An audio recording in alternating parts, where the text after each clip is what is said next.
Hello everyone, यह है learn core Java video series. यह वीडियो सीरीज़ उनके लिए है जो कंप्लीट कोर जावा सीखना चाहते हैं। यह इस वीडियो सीरीज़ का वीडियो नंबर 38 है।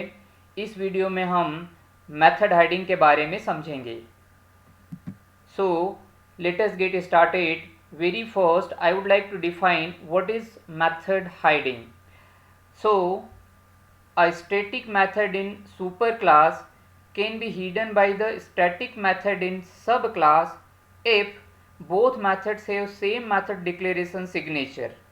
कहने का मतलब है कि यदि सब क्लास की किसी स्टैटिक मेथड का डिक्लेरेशन सिंटेक्स ठीक वैसा ही है जैसा कि इसकी सुपर क्लास की किसी मेथड का है, तो हम इसे मेथड हाइडिंग कहते हैं। यहाँ दोनों मेथड्स का डिक्लेरेशन सिग्नेचर या यूं कहें कि डिक्लेरेशन सिंटेक्स सेम रखने से मतलब है कि दोनों मेथड्स का रिटर्न टाइप, नेम और पैरामीटर लिस्ट सेम होना चाहिए। अब हम एक प्रोग्राम के थ्रू इस मेथड हाइडिंग प्रोसेस को समझने की कोशिश करें, तो उसके लिए हमने यहाँ पे एक जावा प्रोग्राम क्रिएट किया हुआ है। इस प्रोग्राम में सबसे पहले हमने एक क्लास डिक्लेयर किया फू नाम से। अब इस फू क्लास के अंदर एक स्टैटिक मेथड को डिफाइन करने के लिए लिखा हुआ है स्टैटिक वाइड m1, और मेथड के अंदर हमने system.out.println में फू प्रिंट करवाया हुआ है। अब इसी प्रोग्राम के अंदर एक और क्लास बार हमने डिक्लेयर किया जिसने एक्सटेंड किया हुआ है फू को, यानी फू यहाँ पे सुपर क्लास है और बार यहाँ पर सब क्लास है।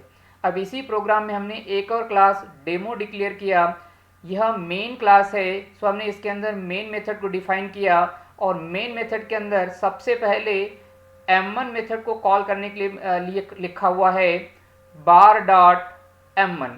जैसा कि हम जानते हैं कि जावा के अंदर स्टैटिक मेथड्स को हम क्लास नेम से कॉल कर सकते हैं, इसलिए मैंने यहाँ पे लिखा बार जो कि क्लास नेम है डॉट m1। सो यहाँ पे कंट्रोल जब बार क्लास में जाएगा, सो बार क्लास में तो m1 नाम से कोई भी मेथड नहीं है, किंतु बार क्लास ने फू क्लास को एक्सटेंड किया हुआ है। सो कंट्रोल जाएगा फू क्लास पे और यहाँ पे m1 मेथड डिफाइन है, सो यह m1 मेथड कॉल हो जाएगी। यानी जब इस प्रोग्राम को हम कंपाइल करेंगे और रन करेंगे तो जो मेथड कॉल होगी वह m1 मेथड कॉल होगी जो कि फू क्लास के अंदर डिफाइन है। कंपाइलेशन और एग्जीक्यूशन के बाद में हमें जो आउटपुट मिलेगा वह मिलेगा फू।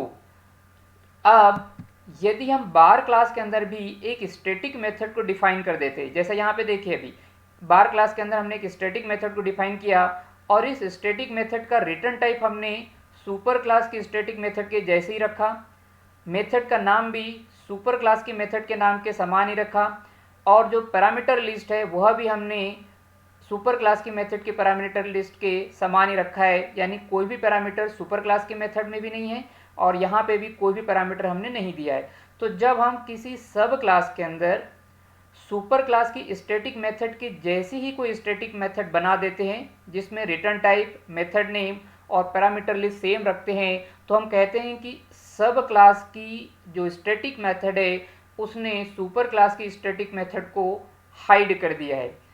यानी जब हम m1 मेथड को बार क्लास के नाम से कॉल करेंगे तो अब जो है बार क्लास की m1 मेथड कॉल होगी, यानी यह m1 मेथड कॉल होगी।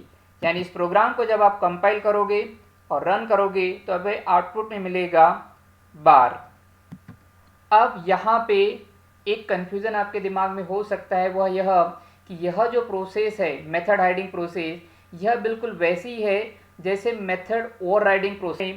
तो यहाँ थोड़ा ध्यान से देखिएगा, हमें मालूम है कि मेथड ओवरराइडिंग में कौन सी मेथड कॉल होगी इसका डिसीजन ऑब्जेक्ट के बेसिस पे लिया जाता है, किंतु मेथड हाइडिंग में कौन सी मेथड कॉल होगी इसका डिसीजन रेफरेंस के टाइप के बेसिस पे लिया जाता है। थोड़ा समझने की कोशिश करें, यहाँ पे ध्यान से देखें। मेन मेथड के अंदर मैंने सबसे पहले क्या किया हुआ है कि सुपर क्लास फू का रेफरेंस वेरिएबल बनाया और यहाँ पे ऑब्जेक्ट बना दिया है सब क्लास का, यानी ऑब्जेक्ट है सब क्लास का और रेफरेंस वेरिएबल है सुपर क्लास का। अब इस केस में हमें मालूम है कि यदि मेथड ओवरराइडिंग का केस है तो सब क्लास की मेथड कॉल होगी क्योंकि ऑब्जेक्ट जो है वो सब क्लास का है। बट यहाँ पे यदि मेथड हाइडिंग का केस है तो ध्यान से देखें, जब मैंने f.m1 लिखा हुआ है तो यहाँ पे f का जो टाइप है वह सुपर क्लास है, फू है, तो फू की m1 मेथड कॉल होगी, यानी आउटपुट पे हमें सुपर क्लास की मेथड में जो लिखा हुआ है वह मिलेगा। इसके बाद में हमने बार क्लास के ऑब्जेक्ट बनाने के लिए लिखा हुआ है बार b इक्वल न्यू बार, यानी रेफरेंस वेरिएबल भी सब क्लास का और ऑब्जेक्ट भी सब क्लास का। सो इस केस में जब हम मेथड हाइडिंग की बात करें तो सिंस जो रेफरेंस है वह बार टाइप का है, सब क्लास टाइप का है, तो यहाँ पर इस स्टेटमेंट में सब क्लास की मेथड कॉल होगी। सो यहाँ पे हमने सीखा कि मेथड हाइडिंग की प्रोसेस में जो मेथड कॉलिंग होगी वह रेफरेंस टाइप के बेसिस पे होगी, न कि ऑब्जेक्ट के बेसिस पे। यानी इस प्रोग्राम को जब हम कंपाइल करेंगे और रन करेंगे तो हमें आउटपुट में मिलेगा फू इन बार। इस वीडियो में हमने सीखा कि मेथड हाइडिंग क्या होता है और मेथड हाइडिंग और मेथड ओवरराइडिंग में क्या डिफरेंस है।